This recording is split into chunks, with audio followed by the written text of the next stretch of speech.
Hello guys, welcome back to my channel. आज मैं जो ड्रामा को एक्सप्लेन करूंगी उसका नाम है लीगली डैड। ये एक कोरियन वेब ड्रामा है। इस ड्रामा की स्टोरी बहुत ज्यादा इंटरेस्टिंग और नई है। इसे जानने के लिए वीडियो को एंड तक देखिए और अगर आप मेरे चैनल पर नए हैं तो मेरे चैनल को सब्सक्राइब कर दीजिए और बेल आइकन को प्रेस कर दीजिए ताकि आपको इसकी नोटिफिकेशन मिलती रहे। तो चलिए बिना देरी के एक्सप्लेनेशन स्टार्ट करते हैं। ये है हमारी मेन कैरेक्टर किम आ योंग। इसकी एक छोटी बहन है जिसका नाम है किम दानबी। 7 साल पहले ही इन लोगों के पेरेंट्स मर गए थे। उसके बाद से किम आ योंग की जिंदगी बहुत खराब हो गई। वो एक पार्ट टाइम जॉब ढूंढ रही थी क्योंकि उसकी सैलरी बहुत कम है। तभी उसकी मकान मालकिन उसे बाहर बुलाती है और एक हफ्ते के अंदर ये घर खाली करने के लिए कहती है क्योंकि उसने अभी तक डिपॉजिट नहीं भरी थी। वो जब काम पे जा रही थी तब वो देखती है कि दानवी के साथ उसकी 2 फ्रेंड्स झगड़ा कर रहे हैं। वो वहाँ पर जाती है और दानवी से पूछती है क्या हुआ। असल में वो 2 बच्चे अपने पापा के साथ कैंपिंग पर जा रहे थे, पर वो लोग दानवी को अपने साथ नहीं ले जाना चाहते थे क्योंकि दानवी के पास कुछ भी नहीं है, पर दानवी वहाँ पर जाना चाहती थी। तो आयोंग उसे प्रॉमिस करती है कि वो उसे टेंट खरीद कर देगी, पर वो लोग फिर भी उसे नहीं ले जाना चाहते थे क्योंकि उसके पास पापा नहीं है।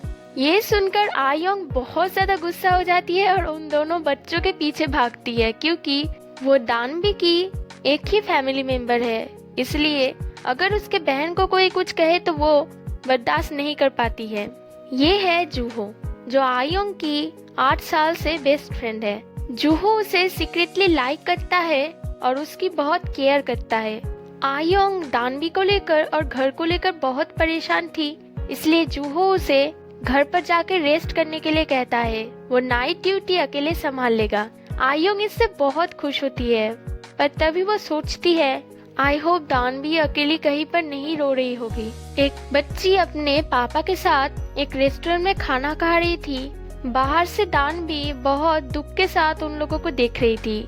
कस्टमर्स को प्रॉब्लम हो रहा था, इसलिए दुकान मालिक दानवी को वहाँ से जाने के लिए कहता है वरना वो पुलिस बुलाएगा। तभी वहाँ पर आते हैं हमारे एक और मेन लीड सूल यू सांग।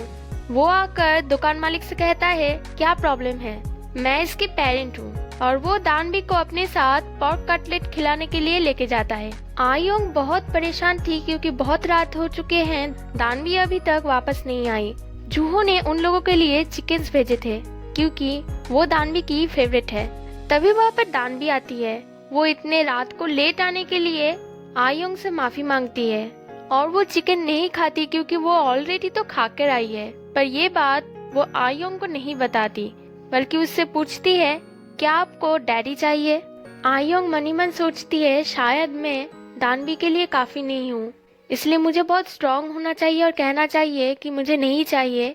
काश मैं एक लॉटरी जीतूंगी और तुम्हारे साथ अच्छे से रहूंगी। पर वो दानवी की उस मासूमियत फेस को देखकर कह देती है हाँ मुझे भी चाहिए। दानवी ये सुनकर बहुत खुश होती है और कहती है मैं आपकी ये विश पूरी कर दूंगी। आयोंग ने वो सभी बातें बिना सोचकर ही कही थी। उसने कभी भी नहीं सोचा था कि अगले दिन एक हैंडसम लड़का आकर उसे पूछेगा मैं तुम्हारी डैडी बनना चाहता हूँ। वो आयोंग को अपने सभी जॉब्स और प्रोफाइल्स दिखाता है। आयोंग सोचती है ये लड़का तो बिल्कुल नॉर्मल है, पर ये पागलों की जैसे बातें क्यों कर रहा है।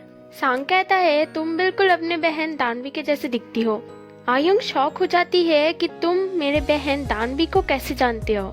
तब सांग के सेक्रेटरी आयोंग को एक कॉन्ट्रैक्ट देता है। उस कॉन्ट्रैक्ट को पढ़कर आयोंग उन पर यकीन नहीं करती कि इसके पीछे दानवी भी है, पर सांग उसे एक और कॉन्ट्रैक्ट पढ़ने के लिए कहता है।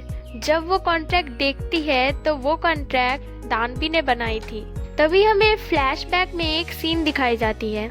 दानवी पहले उन दोनों को किडनैपर्स समझ रही थी, पर सांग कहता है किडनैपर्स को पैसे चाहिए होते हैं, पर मेरे पास बहुत पैसे हैं, मैं तुम्हें किडनैप क्यों करूंगा। सांग पूछता है तुम वहाँ पर क्यों खड़ी थी, क्या तुम्हें पोर्क कटलेट इतनी पसंद है। पर दानवी कहती है ऐसा कुछ नहीं है, मैं सिर्फ उस लड़की से जेलस हो रही थी क्योंकि उसके पास पापा है, मेरे पास पापा नहीं है।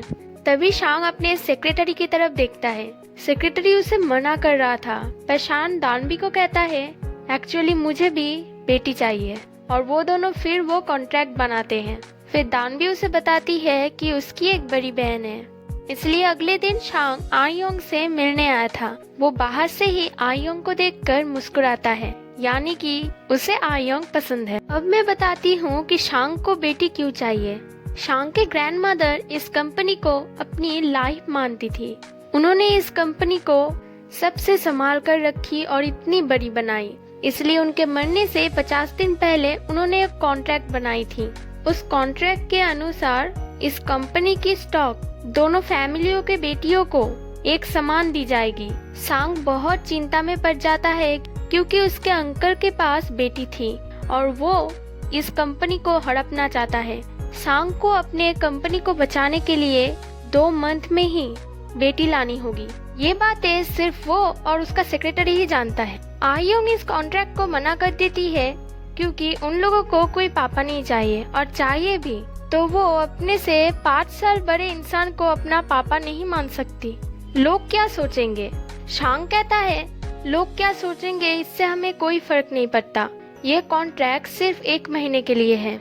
आयोंग बहुत सोच में पड़ जाती है कि उसे ये कॉन्ट्रैक्ट साइन करनी चाहिए या नहीं। जूहो उसे कहता है, तुम इसके बारे में सोच भी रही हो, ऑफ कोर्स तुम्हें नहीं साइन करनी चाहिए। दानवी कहती है, तुम्हें क्या लगता है मैं साइन करूंगी? ऑफ कोर्स मैं नहीं करूंगी, मैं पागल हूँ क्या? तभी हम देखते हैं वो दानवी को लेकर शांग के घर में आती है और मनी मन कहती है, हाँ मैं सच में पागल हूँ। बेघर होने से अच्छा है वो लोग यहाँ पर रहेंगे और सेफ रहेंगे। शांग आकर कहता है, तुमने बहुत अच्छी डिसीजन ली, तुम लोग ऊपर के कमरे में रहोगे। अब जबकि हम सब एक साथ रहने वाले हैं तो फिर इस घर के कुछ रूल्स के बारे में जान लेते हैं। तभी आयोंग शॉक हो जाती है कि हम तीनों एक साथ रहने वाले हैं, ये तो कॉन्ट्रैक्ट में नहीं था। पर दानवी के चेहरे पर इतनी स्माइल देखकर वो ये भी मान जाती है। 1 हफ्ते बाद दानवी एक स्कूल ट्रिप पर जाती है। उसके जाने के बाद शांग आयोंग से कहता है, अब हम दोनों घर पर अकेले हैं, क्या अब हम ये कर सकते हैं? आयोंग कहती है, हाँ, आखिर ये क्या करने वाले हैं? तभी हम देखते हैं वो दोनों घर के कुछ रूल्स बनाते हैं, क्योंकि ये दोनों एक दूसरे के काम में बहुत ज्यादा डिस्टर्ब कर रहे थे। जैसे कि आयोंग लॉन्ड्री के कपड़े फोल्ड करते वक्त शांग के अंडरवेयर भी फोल्ड कर रही थी, जिससे शांग बहुत ज्यादा एम्बैरेस था।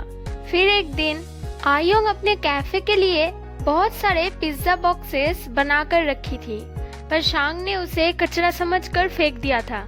उसके बाद एक दिन शांग अपने कॉलीग से वीडियो कॉल पर बात कर रहा था, पर अंदर आयोंग फोन पर बहुत जोरों से बात कर रही थी, जिससे उसके कामों में बहुत ज्यादा डिस्टर्ब आ रहा था। उसके बाद एक दिन आयोंग ब्रेकफास्ट कर रही थी, पर शांग उसके दूध को फेंक देता है क्योंकि वो एक्सपायर हो गया था। पर आयोंग इससे चिल्लाती है क्योंकि फ्रिज का दूध अभी भी 1 हफ्ता खाया जा सकता है। दोनों इन सब का रूल बनाकर हाथ मिलाते हैं। आयोंग नीचे टूल बॉक्स ढूंढ रही थी क्योंकि दानवी ने उसे अपनी यूनिकॉर्न ठीक करने के लिए कही थी। इसके बारे में वो शांग से बात कर रही थी, तभी वो शांग के पीछे एक बग देखती है, जिससे वो दोनों बहुत डर जाते हैं। वो दोनों इसको एक साथ मारने की प्लान करते हैं, पर कोई भी इसे मार नहीं पाता। पर आखिर में शांग इसे मार डालता है और वो दोनों इतने खुश होते हैं कि शांग आयोंग के ऊपर गिर जाता है। वो दोनों एक दूसरे के ख्यालों में डूब गए थे। कुछ देर वैसे ही रहने के बाद आयोंग वहाँ से भाग जाती है। अगले दिन आयोंग बग की कहानी जूहो को बता रही थी। बातों बातों में वो गलती से कह देती है कि वो शांग के साथ रह रही है। इस बात से जूहो बहुत ज्यादा नाराज हो जाता है, पर वहाँ पर सडनली शांग का अंकल आ जाता है, इसलिए आयोंग फोन कट कर देती है। शांग का अंकल उसे पूछता है कि तुम कौन हो। आयोंग कुछ बता पाती उससे पहले ही शांग वहाँ पर आ जाता है। शांग उसके अंकल को देखकर शॉक हो जाता है। उसका अंकल कहता है, मैं तुमसे एक बात करने आया हूँ, पर ये कौन है? क्या ये तुम्हारी गर्लफ्रेंड है? शांग कहता है, नहीं, ये मेरी घर की मेड है। वो ये इसलिए कहता है क्योंकि वो अपने अंकल से अपना सभी प्लान्स छुपाना चाहता है। उसका अंकल कहते हैं, ओ ठीक है, मैं तुमसे जो कहने आया था वो तुम्हें मैं बाद में कहूँगा। वो कुछ देर जाकर अपने सेक्रेटरी से कहता है, मतलब सारे रूमर्स सच थे, अब से तुम इन लोगों पे अच्छे से नजर रखो। शांग आयोंग से माफी मांगता है। आयोंग उसे माफ तो कर देती है, पर हम ही जानते हैं कि वो मनी मन बहुत दुखी थी। जूहो बहुत ज्यादा गुस्सा था। वो आयोंग को उसके साथ उसके घर में शिफ्ट होने के लिए कहता है क्योंकि उसने अपने मम्मी को मना लिया है। पर आयोंग उस कॉन्ट्रैक्ट को अधूरा छोड़कर नहीं जा सकती थी, इसलिए उन दोनों में वहाँ पर ही झगड़ा हो जाता है। तब जूहो उसे एक बैग देकर वहाँ से चला जाता है। उसने आयोंग को एक बैट दिया था जिससे वो बिना किसी के मदद से ही बग को मार सकती है, और एक इलेक्ट्रिक मशीन जिससे अगर कोई उस पर अटैक करेगा तो वो उसे शॉक दे सकती है। सच में जूहो बहुत केयरिंग है। कैफे में आकर आयोंग जूहो को हंसाने की बहुत कोशिश करती है और जूहो हंसकर कहता है अब खेलना बंद करो और कपड़े चेंज कर लो। तभी वहाँ पर दो लेडी आते हैं। वो लोग आयोंग पर चिल्लाते हैं कि दानवी ने उनके बेटियों को मारा है। आयोंग कहती है दानवी ऐसा कर ही नहीं सकती, पर वो लोग उससे बहुत रूडली बात करते हैं और कहते हैं तुम लोगों के पेरेंट्स नहीं है इसलिए तुम लोग ऐसी हो। जूहो बहुत ज्यादा गुस्सा हो जाता है और उन लोगों को जल्दी से यहाँ से चले जाने के लिए कहता है, वरना वो पुलिस को कॉल करेगा। तभी वहाँ पर शांग आता है। शांग को ऑलरेडी दानवी के टीचर ने सब कुछ बता दिया था। तब शांग उन दो लेडीज को कहता है मैंने सीसीटीवी फुटेज चेक कर लिया है, आपके बेटियों ने ही दानवी को पहले बुली किया था। अब क्या मैं आप लोगों को धमकी दूं जैसे आप पहले दे रहे थे? वो दोनों बहुत डर जाते हैं और कहते हैं आप कौन हैं? शांग कहता है मैं इन दोनों का गार्डियन हूँ, और सब लोग बहुत शॉक हो जाते हैं। वो दोनों डर के वहाँ से भाग जाते हैं। शांग भी आयोंग से बाय कह के वहाँ से चला जाता है। आयोंग बहुत ज्यादा कंफ्यूज थी कि शांग को देखकर उसकी दिल की धड़कन इतनी तेज क्यों हो जाती है। घर पर जाकर शांग आयोंग को एक जगह पर लेके जाता है जहाँ पर बहुत सारे कैंपिंग बैग्स रखे हुए थे। शांग कहता है दानवी चाहती है कि हम सब एक साथ कैंपिंग पर जाएं, इसलिए मैं जल्दी से छुट्टी लूंगा और हम लोग एक साथ वहाँ पर जाएंगे। आयोंग कहती है हम लोग यहाँ पर बाहर हैं, अगर कोई हमें एक साथ देख लेगा तो वो लोग हमें गलत समझेंगे। पर शांग कहता है ऐसा कुछ नहीं होगा, मैं सिर्फ तुम्हारे साथ रहना चाहता हूँ। तब आयोंग को रियलाइज होती है कि वो शांग से अब प्यार करने लगी है। शांग आयोंग को अपने बचपन के बारे में बताता है। वो भी बिना माँ बाप का पैदा हुआ है, उसे उसके ग्रैंडमा ने इतना बड़ा किया है, इसलिए वो उसके ग्रैंडमा के बिजनेस को बचाना चाहता है। आयोंग कहती है चिंता मत कीजिए, आप ये जरूर कर पाएंगे। वो दोनों हैप्पी टाइम स्पेंड कर रहे थे तो चुपके से कोई उन लोगों का फोटो क्लिक कर रहा था। वो इन लोगों को हर वक्त फॉलो कर रहा था, इन लोगों की हर एक बातें सुन रहा था। ये और कोई नहीं बल्कि शांग के अंकल का सेक्रेटरी है। अगले दिन आयोंग बहुत सज धज के नीचे आई थी। वो इतनी सुंदर लग रही थी कि शांग उसे देखकर बिल्कुल फ्रीज हो गया था। वो आयोंग से पूछता है कि वो कहाँ जा रही है। आयोंग उसे कहती है कि आज एक वेडिंग में उसकी पार्ट टाइम जॉब है। शांग उसे जल्दी से वापस आने के लिए कहता है क्योंकि आज वो तीनों एक साथ डिनर करेंगे। शांग ने अपने सेक्रेटरी को काम पे बुलाया था क्योंकि वो उसके साथ बहुत सारे बातें करना चाहता था। वो सिर्फ उसका सेक्रेटरी नहीं, बहुत अच्छा दोस्त भी है। वो उसे उन सभी बातों को कहता है जो इन दिनों उसके दिमाग में चल रहे हैं। उसका सेक्रेटरी कहता है मैं जानता हूँ तुम बहुत चेंज हो गए हो, और वो दिखाता है कि शांग के बैक कवर में डॉल्स के स्टिकर्स लगे हुए हैं। वो कहता है ये मैंने नहीं लगाया। वो सेक्रेटरी कहता है मैं जानता हूँ ये दानवी ने लगाई है। तुम बहुत खुश हो, अब से तुम अपने दिल का सुनना, तुम जो भी डिसीजन लोगे मैं हमेशा तुम्हारे पास रहूंगा। तभी उसको एक कॉल आता है जो सुनकर वो और शांग बहुत डर जाते हैं। रात को आयोंग और जूहो जब घर जा रहे थे तब आयोंग बहुत ज्यादा खुश थी क्योंकि जूहो ने इतने अच्छे पार्ट टाइम जॉब उन दोनों के लिए ढूंढे थे। वो दोनों बहुत अच्छे टाइम स्पेंड करते हैं। तभी आयोंग हिल्स के वजह से बहुत अनकंफर्टेबल फील कर रही थी। तब जूहो उसके बैग से स्लीपर्स निकालकर आयोंग को देता है। आयोंग इससे बहुत खुश होती है और पूछती है क्या ये तुमने मेरे लिए लाए हैं? तो जूहो कहता है नहीं नहीं, ये मैंने मेरे लिए लाए थे। आयोंग खड़े होके पहन नहीं पा रही थी तो जूहो इसे पहना देता है। हम समझ पाते हैं कि जूहो ने ये आयोंग के लिए ही लाया था। आयोंग अपनी फोन चेक करती है तब वो देखती है उसे बहुत सारे मिस कॉल्स आए थे, और एक मैसेज में वो देखती है कि किसी ने उन लोगों की फोटो लीक कर दी थी। वो दोनों बहुत डर जाते हैं। जूहो आयोंग की सूटकेस लेकर उसे अपने घर ले जा रहा था, पर आयोंग बहुत ज्यादा डरी हुई थी। जूहो उसे समझाता है कि इसमें तुम्हारी कोई गलती नहीं है, पर आयोंग अपने लिए नहीं डर रही थी। वो इसलिए डर रही थी कि इसके वजह से शांग के बिजनेस में कोई प्रॉब्लम ना आ जाए। जूहो गुस्सा हो जाता है कि तुम अभी भी उसके बारे में ही सोच रही हो। तभी वहाँ पर शांग आता है और वो कहता है तुम फोन पिकअप क्यों नहीं कर रही हो, मैं बहुत ज्यादा परेशान था। तब जूहो कहता है वो तुमसे बात नहीं करना चाहती, इसलिए प्लीज यहाँ से जाओ। शांग कहता है ये हम दोनों के बीच की बात है, तुम प्लीज इससे दूर रहो। और वो आयोंग को अंदर चलने के लिए कहता है।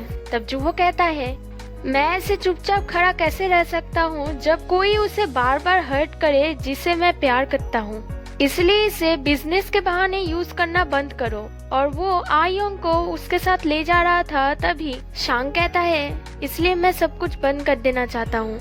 मैं आयोंग को अपनी बेटी की तरह नहीं, एक वुमेन जिसे मैं प्यार करता हूँ उसकी तरह वापस चाहता हूँ, पर मैं चाहूँगा तुम जल्दी से घर वापस आ जाओ। और वो अंदर चला जाता है। आयोंग जूहो से पूछती है वो क्या था। जूहो कहता है मैं 7 साल से तुम्हें प्यार करता हूँ, मैं तब उस काबिल नहीं था कि तुम्हारे सभी सिचुएशन को सॉल्व कर सकूं, इसलिए मैंने वेट किया ताकि मैं हर वक्त तुम्हारे पास रहकर तुम्हारी केयर कर सकूं। आयोंग कहती है तुम मेरे लिए बहुत प्रीशियस हो, तुमने हमेशा हमारा ख्याल रखा, you are my best friend.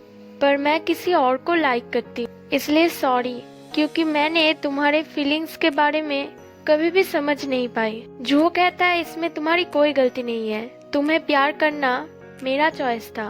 तब जूहो अम्ब्रेला निकाल कर आयोंग को देता है क्योंकि बारिश स्टार्ट हो गई थी, और उसे अंदर जाने के लिए कहता है। आयोंग ऊपर आ रही थी, तब वो देखती है शांग बाहर ही खड़े होकर उसकी वेट कर रहा है। शांग उसे देखकर खुश था क्योंकि वो वापस आ गई है। आयोंग उसके पास जाकर पूछती है आप ठीक तो है ना, इसके वजह से आपके बिजनेस में कोई प्रॉब्लम तो नहीं आई। शांग कहता है तुम फिक्र मत करो, सब ठीक है। आयोंग पूछती है कुछ देर पहले वो क्या था। शांग कहता है मैं तुम्हें लाइक करता हूँ। आयोंग पूछती है कब से। शांग कहता है पहले दिन जब मैंने तुम्हें देखा था तब मैंने एक वियर्ड फीलिंग महसूस किया था, तब से धीरे धीरे तुम्हारे पास रहते हुए मेरा हार्ट बीट बहुत ज्यादा तेज होने लगा। मैं तुम्हें बहुत प्यार करता हूँ। बिजनेस के लिए बेटी ढूंढना शायद मेरे जैसा कोई पागल नहीं होगा। तभी आयोंग शांग को किस करती है और कहती है आप अपने बिजनेस को प्रोटेक्ट करना चाहते हो ना, जितना भी देर हो मैं आपके लिए वेट करूंगी। और शांग भी आयोंग को किस करता है। 1 महीना बीत जाता है। आयोंग की जिंदगी अब पहले जैसी हो गई थी, उसे शांग का कोई भी खबर नहीं आया था। शांग ने भी अपने बिजनेस को बचा लिया था, किसी बेटी के दम से नहीं बल्कि अपने बिजनेस के दम से। वो लास्टली अंकल को ये कहता है आपने जो पहले कहा वो मेरी बेटी नहीं है। इसके बाद दानवी को फिर से वो बच्चे बुली कर रहे थे कि उसके पास पापा नहीं है। तभी पीछे से शांग दानवी को पुकारता है। दानवी कहती है डैडी, ओह सॉरी आप तो नहीं हो। तभी वो उन दोनों बच्ची को कहता है सॉरी, हाँ मैं दानवी को अपने साथ ले जा रहा हूँ, मैंने कैंपिंग साइट को पूरा बुक कर लिया है पूल के साथ। और वो 2 बच्चे हैरान हो जाते हैं। अब वो दानवी से जेलस फील कर रहे थे और कह रहे थे काश हम लोगों ने इसके साथ अच्छा बिहेव किया होता। कैफे का दरवाजा खुलता है और आयोंग वेलकम कह के पीछे मुड़ती है, तभी देखती है कि वहाँ पर शांग खड़ा था। वो आयोंग को एक एनवलप देता है जिससे वो आयोंग को मैरिज के लिए प्रपोज करता है। आयोंग बहुत खुश हो जाती है और शांग को हक करती है। इसके साथ इस ड्रामा की हैप्पी एंडिंग हो जाती है। अगर आप चाहते हैं कि मैं ऐसी वीडियोस आपके लिए लाती रहूं, तो इस वीडियो को लाइक और मेरे चैनल को सब्सक्राइब कर दीजिए। Bye bye and take care.